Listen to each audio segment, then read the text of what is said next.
In ancient times, there was a young Jewish woman named Hadassah who lived in the Persian Empire. Her people had been exiled to Babylon after being conquered by the Persians, and their religion was under constant attack. But God still had plans for them. So he raised up a young queen named Esther to deliver his people from destruction. Welcome to the channel where we do the voices for people who can't speak for themselves. The story of Esther is one of courage, faith, and God's faithfulness. But let me warn you, this is not your typical Bible story. There's no miracles, no angels, no prophets, and no mention of Jesus. In fact, the name of God is never even mentioned in the entire book. So if you're expecting a typical Bible movie with overt religious themes, then you will be sorely disappointed. This story is different, but I believe it will inspire you nonetheless. The Book of Esther is an ancient historical account that tells the story of how God delivered his people, the Jews, from annihilation at the hands of their enemies, the Persians. It all started when King Artaxerxes of the Persian Empire decided to hold a banquet for all his nobles and invite every province in his vast empire to show off their wealth and beauty. Now the king was especially proud of his wife, Vashti, and he wanted her to come and be the headliner of this great banquet. So he sent a messenger with a scroll telling her to come and show herself off to all the men of the empire. But Queen Vashti refused. She didn't want to come. She was probably tired of being used as a pawn in her husband's games, and she didn't feel like putting on a show for him. So the king was furious. He couldn't believe his beautiful wife would reject him in front of all the nobles. And he demanded that someone be sent to tell the queen that since she refused to obey his command, she would be replaced. Now throughout the empire, it was known that whoever the king chose to replace Vashti would become queen. And so all the women in the kingdom anxiously awaited to see who would take Vashti's place. Now living in the city of Shushan, which was one of the provinces in the empire, was a young Jewish woman named Hadassah, also known as Esther. She was the niece of Mordecai, a Jewish leader who lived in the citadel of Shushan, and she was exceptionally beautiful. So Mordecai brought her into the palace to become one of the girls being prepared to become the new queen. Now it was against Jewish law for them to reveal their ethnicity or religion when they entered the palace. It was just too dangerous. They could get killed. And so Esther hid her identity, pretending to be Persian. Now Esther rose through the ranks quickly because she was very beautiful.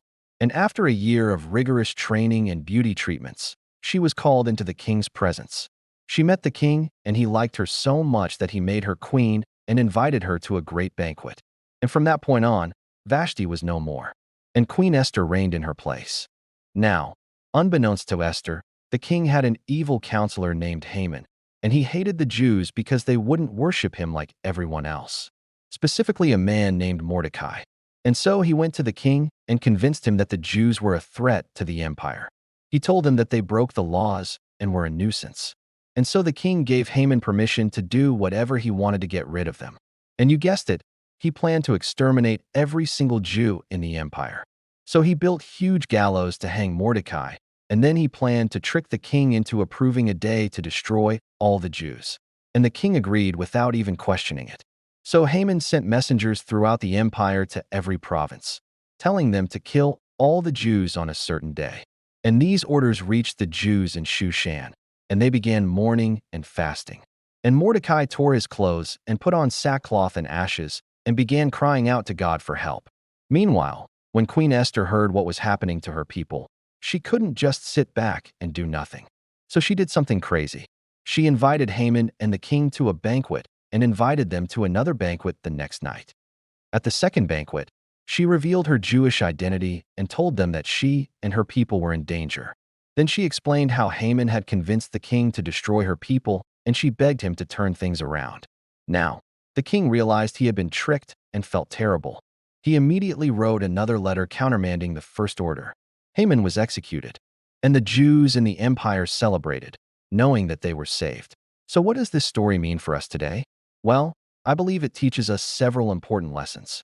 First, God can and will protect his people. Even though the book doesn't mention God directly, we know he's there working behind the scenes. He orchestrated the entire story to bring deliverance to his people. Second, we need to be courageous when standing up for what's right.